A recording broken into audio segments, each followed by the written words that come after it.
What if your thoughts aren't just reactions to reality, but the very architecture that builds it? What if every idea you've ever had left a ripple in the field? What if your mind wasn't just a container for thoughts, but a frequency emitter, broadcasting into a living universe that listens, adapts, and reflects? You've heard the phrases before: thoughts become things. You are what you think. Change your mind, change your life. But beneath those slogans lies a structure far more ancient, far more precise.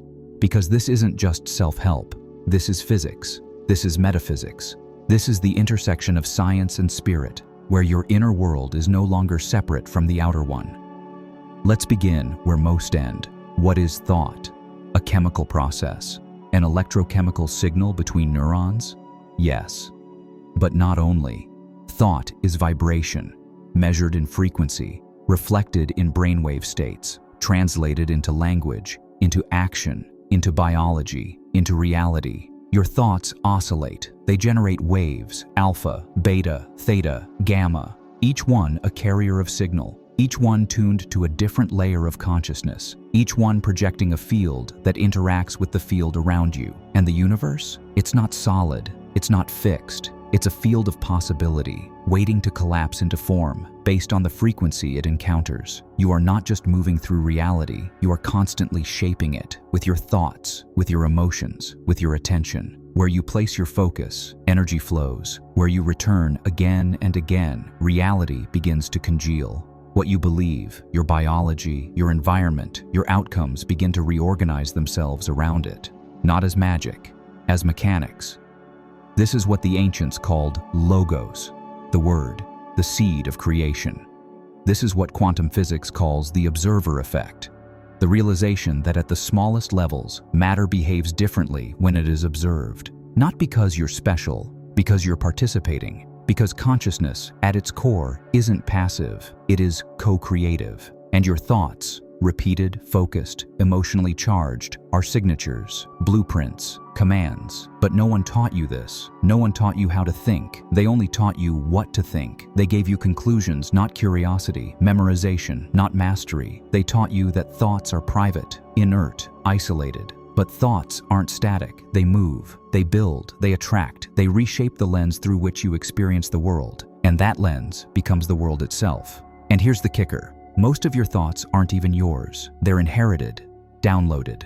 Echoes of parents, teachers, religions, media, running like old programs on a system that was never built for them. And every thought you repeat, whether empowering or disempowering, reinforces the structure, not just in your mind, in your life. So ask yourself, what frequencies have you been broadcasting? And more importantly, who were you before the programming? Because the moment you begin to ask that question, the frequency starts to shift, and reality listens. Every thought has a frequency, not poetically, but literally. It carries an electromagnetic signature. It pulses, it radiates, and it enters the quantum field, the invisible web of probability, energy, and intention that underlies all form. You don't just think within your brain, you think through it. Your brain is not the source of thought. It's the tuner, the filter, the translator. Consciousness is not local. It's not trapped inside your skull. It's non-local, like a signal, like a frequency, like a field. And when you generate thoughts, especially those laced with strong emotion, you send out a pattern, a geometric vibration, a code. This code doesn't disappear. It enters the field, and the field responds. Not instantly, not always in ways the mind can track, but precisely. This is not fantasy. It's physics. It's what modern science is only beginning to admit. That consciousness affects matter, that belief alters biology, that expectation bends probability, and yet most people never realize this. Why? Because their thoughts aren't conscious, they're automatic, they're loops, they're echoes of trauma, conditioning, and unresolved emotion. 95% of your thoughts today are the same as yesterday, and most of them are happening beneath awareness, in the subconscious. The subconscious isn't just a storage unit, it's a projector. It's the default setting. It's the operating system behind your external life, and it broadcasts constantly. Every thought you don't challenge, every belief you don't examine, becomes part of the signal. Think of it like this. Your subconscious is the frequency anchor. It's what tells the field what to mirror. If you consciously say, "I want love," but subconsciously believe, "I'm not worthy," guess which frequency gets broadcast? not the one you say, the one you believe. The field doesn't listen to words, it listens to coherence. So even if your affirmations are positive, but your energy is still soaked in self-doubt, your signal is mixed. And a mixed signal yields mixed results. That's why some people manifest chaos, no matter how many books they read. That's why success seems effortless for some and impossible for others, not because of talent, but because of signal clarity. And here's the most powerful part. The field isn't judging you. It's not punishing you. It's not rewarding you. It's reflecting you, like a mirror that doesn't lie, like water that takes the shape of whatever enters it. So the real work is not to force reality to change. It's to tune your signal. And the signal begins with thought, but not thought as you've known it. Not chaotic, anxious, reactive noise. We're talking about thought as precision, as sacred architecture, as intentional design. The ancients knew this. They trained the mind like you'd train a blade, not to be positive, but to be clear. They practiced stillness, not to be calm, but to gain access to the deeper currents of thought, the ones that don't come from memory, but from source. And those thoughts, they don't just change your life, they change reality itself. Not all thoughts are created equal. Some are noise, fleeting, scattered, surface level. They come and go without leaving a mark. They're fragments, not frequencies. But some thoughts are different. They carry density, emotion, resonance. They don't just move through you, they move you. And those are the ones that bend reality. Because frequency isn't just vibration, it's vibration amplified by coherence. And coherence happens when thought, emotion, and embodiment align.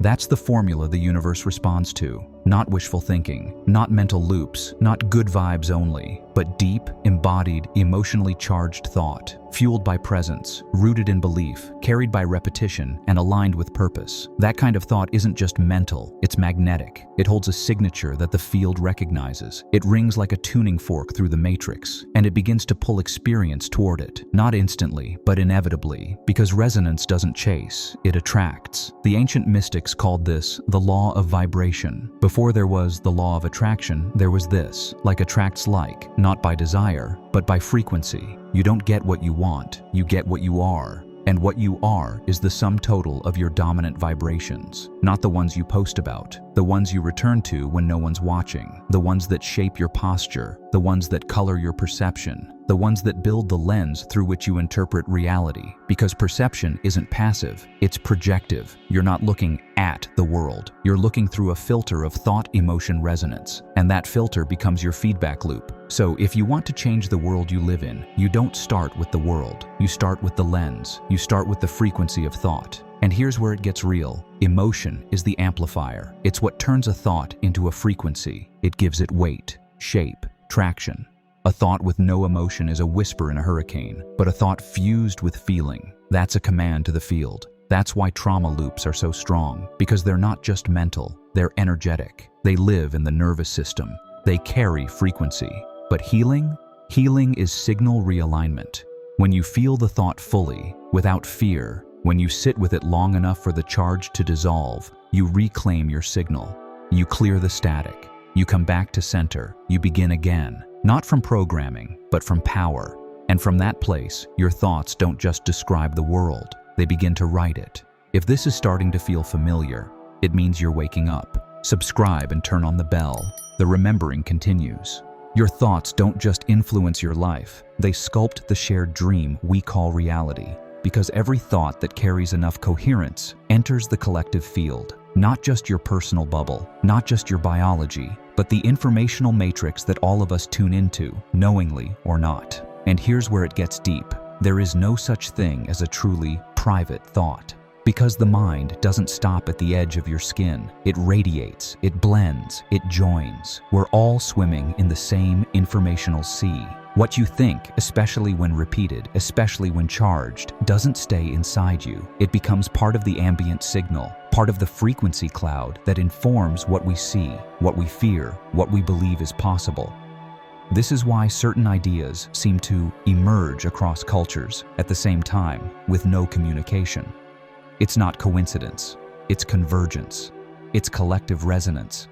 It's the field receiving enough matching thoughts that it births a form, a movement, a breakthrough, a new paradigm. This is how revolutions start.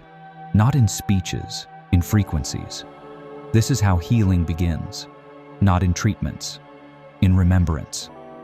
This is why your thoughts matter more than you were ever told, because you're not just building your reality, you're contributing to ours. Every time you catch a loop of scarcity and choose truth instead, you shift the grid. Every time you replace shame with self-compassion, you tune the signal for others to do the same. You become a node of coherence in a network plagued by noise. And the ancients knew this. That's why they guarded certain thoughts, chanted certain words, meditated in specific postures, not to be spiritual, to be precise. They knew thought was power, and power, unfocused, is chaos. So they trained the mind like you train breath, like you train muscle, not to manifest, to stabilize reality. Because unstable minds produce unstable worlds. And what is the world right now if not a mirror of our collective mind? Overstimulated, uncentered, distracted, running on loops of fear, comparison, and projection. The antidote? Presence, clarity, disciplined thought. Not discipline as control, but as devotion. The kind of devotion that knows every thought I think is a seed. And seeds, when left unchecked, don't disappear. They grow. So what are you growing? Are you feeding distortion, or are you weaving light into the field? Because when thought becomes conscious, it becomes creative, not reactively, but intentionally. And that is the return of the architect.